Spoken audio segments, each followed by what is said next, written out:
Article 8 talking about equality before the law, equal protection clause as the Americans call it in their constitution. And you had competing Article 153 providing special reservations for the Bumiputras, reflecting their historical position in this country.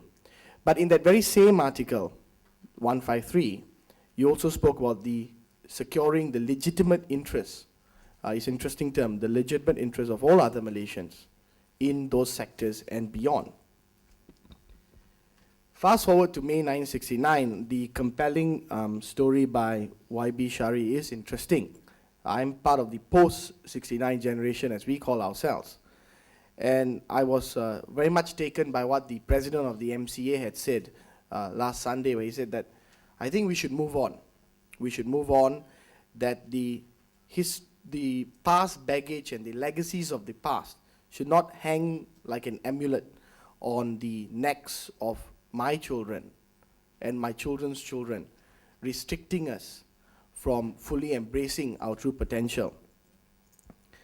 Now, as for political parties, my party has been consistent since 1968, since its founding. We are a social democratic party, and we have consistently called for the equal, fair, and just treatment of all Malaysians, taking into account the need that some Malaysians deserve certain level of treatment because of economic, social, other factors, but the ideal should be that we all should be treated fairly in a just and equal manner. Now, this is part of my party's constitution as well. Our aims and objects are very, very clear, that this is where we should be heading. But however, political reality has a funny way of showing itself. And after what happened in '69, where you had riots in KL and Penang, Tun Dr. Lim Chong Yu, the late Tun Dr. Lim Chong Yu, who was the second Chief Minister of Penang, decided real politics should take precedence, as the nation needed to grow economically for all communities to be accommodated. So we decided that we form the Barisan Nasional in '72, and later on other parties joined. And today it's a 13-party coalition, a rather large coalition, in fact one of the largest political coalitions in the world. Now, a lot has been said today. I think we have used the term narrow racist politics, the continuation of the UMNO BN hegemony to sustain. I think those are unfair characterizations. If you look at the policy approach that has been taken by the Prime Minister, when he came into office, he advocated this concept of One Malaysia. Now, many of you here, I am sure, are asking, what is One Malaysia all about?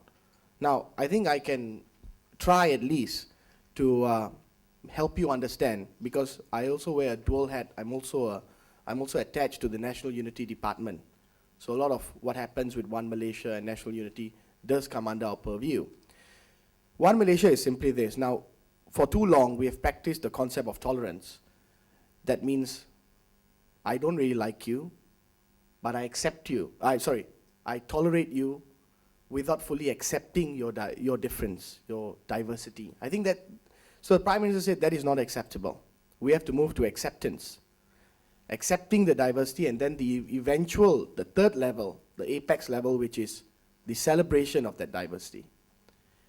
And using that diversity as a strategic advantage in what is a fast-changing world, as you see today, to fully realize our potential economically, socially. And this is the essence of it. Now, the second component of it is the aspect of social justice. I think Dr. Nasir spoke very well about how the poor need to be helped regardless of race. And that is exactly what the federal government has been doing under the Government Transformation Plan. To list a few of what we have done is, for example, scholarships. Previously, you had a lot of times where kids, not all children, or not all our kids getting scholarships, and then they have to run to a political party, or they have to run to an MP, or they have to run to a minister, and then call up late at night and say, my son got 9 A's, and government says that all 9 A's are going to get scholarships, but he's not getting scholarships. All that has ended. So the government has decided that as a policy, all 8 A pluses and above, you'll get a government scholarship after your SPM. And that has been realized, and what the government couldn't accommodate under its, due to budgetary constraints, the One Malaysia Development Berhad has come in. In fact, just 2 days ago in Bangi, they gave out the scholarships to 500 over students. I was there, and it was a proud moment to see, you know, regardless of race, the government has now decided that the best of Malaysia will deserve the help that they need. The second approach is welfare. Now, welfare has been a contentious topic for too long. Again, under the National Key Results area for low-income households, we have also moved towards assisting low-income households by giving them direct help, giving them amanah saham, assisting them in training. Especially, we realized a big problem was with single mothers. You know, a lot of women are not empowered enough in society, and through the One Azam program and other similar programs, the Welfare Ministry has been rather successful in creating female entrepreneurs. And we've also looked at the economic side. You had the liberalization of 27 subsectors of the service side of the economy, which is again an approach which is inclusive, which is very important. We have to be inclusive. And again, allowing everyone to compete and participate in the economy regardless of race. And again, we had now a program for our top 25 students. You have the National Scholarship. Again, race is not a factor. And this year, FINAS decided to give the awards. Every year we give 3 awards for Malaysians who have shown artistic excellence globally. 2 out of 3 of the winners were Chinese this year. Again, race is not a factor. So it's somewhat disheartening that, I mean, I think the national mood is one that is rather gloomy. And a lot of what the government has been doing has been communicated, I believe, but not enough. And I think forums like this are important, you know, for us to come and explain, to give our side of the story on what we are doing. So despite all of what has been said, I think it is important to know that we are moving in the right direction. That the Prime Minister has recently announced the political transformation besides the economic transformation and the transformation of the delivery system. Now, the ISA is going to go, the Emergency Ordinance is going to go, the Banishment Act has gone, the Preventive Detention Act has gone, and what you will see is that one act solely for terrorism, as the Prime Minister said in his Malaysia Day speech. And again, we are going to allow for after a long time, after a lull of, I think, 20-odd years, for the judiciary to look at substantive points of detention and not just procedural points of detention.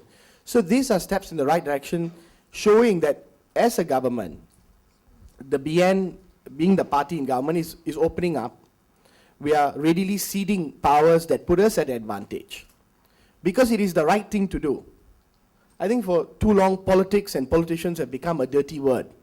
But politics is actually the science of government. But I think politicians have somewhat corrupted it, you know. I think all sides of the divide all over the world. And the efforts taken in the last 2.5 years to completely reorientate our economy to ensure that every Malaysian, the Malaysian sun shines on every Malaysian, is important. But we said that, look, the economy is not just enough. We have to look at governance.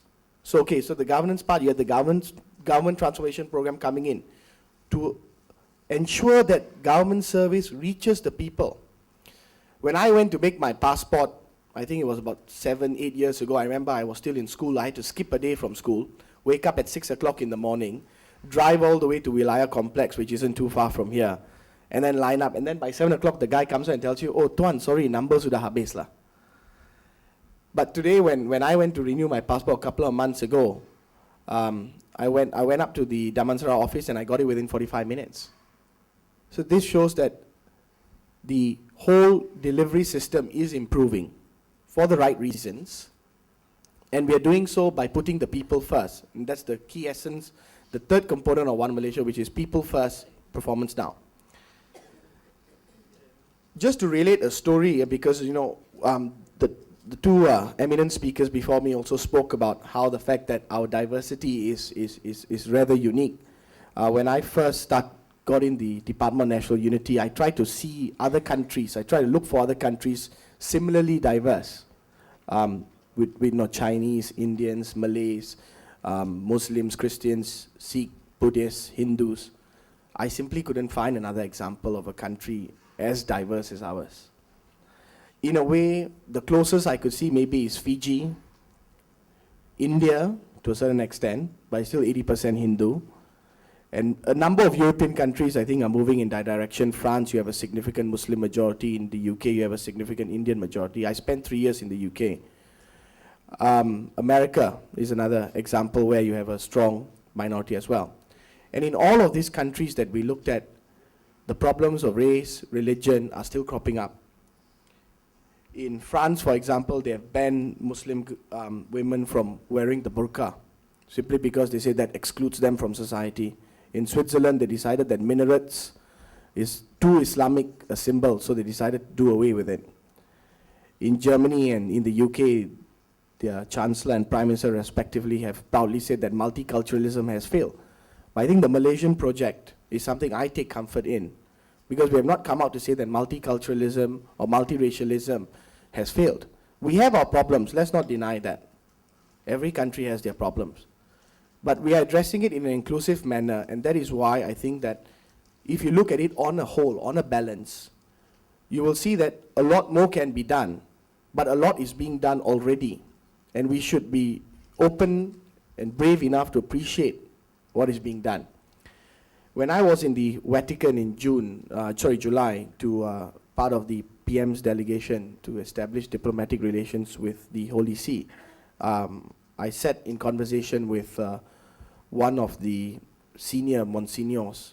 He was number 3 in the Secretary of State, and he had asked me, on a number of issues, and he just asked me, he said, how do you manage a country as diverse as yours? So I said, if I were to explain to you, I may have to extend my trip by a week in Rome, and I obviously couldn't do that. But it just shows that there is great interest in the way in which the Malaysian project has been sustained. And to say that it's been outwardly racist and that the government has actively promoted racist policies, I think that is an unfair characterization.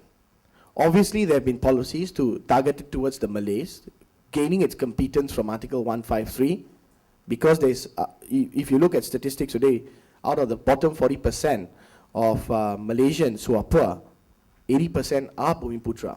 That's a reality you can't run away from. But that has not stopped us from giving scholarships to all, whether you're Chinese, you're Indian, you're Malay, you're Bajau, you're Kadazan, you're Iban. All of them now are getting it. And the best of Malaysia will find their ways to the best universities, and hopefully they come back and they serve the country. So in summation, where do we go from now? I think that's something that all speakers have talked about as well. I think ratification, my party's position is that ratification of the UN Convention on the exclusion of all forms of racial discrimination is a step in the right direction, because via the convention you have a reporting mechanism where each member that has ratified the convention has actually to send an annual report to the UN saying what you have done and what you have not done. I think that's a positive approach that we should take, because the same convention allows for certain exclusions. So I don't think it'll run contrary to our constitutional framework. I think an integrated school system, again, is something that we should look at. I'm not saying it's the right thing, but I think there should be a solid national debate on whether a 3, 4 type, 5 type school system or a single school system is something that will actively allow the society to shed its prejudices, and at the same time promoting racial discrimination. And I think the most important thing is that we must actively fight for and defend the concept of unity in diversity, shying away from assimilation, but promoting integration. If you look at the political setup in this country, if you look at the Pakatan Rakyat, you have one party that's predominantly Chinese, you have one party that is predominantly Malay with a significant Indian and Chinese membership, and then you have one party that's exclusively based on race. If you look at the BN side, it's pretty much the same. So that shows that the political reality, in a way, is that. But I would wish, I make this wish now, hopefully it comes true, that we all should move away from that, and a multi-racial party like mine, for better or for worse, and Dr. Nasir's and PKR as well, are the models for the future, something that we should look at, and DAP too. So thank you very much for listening.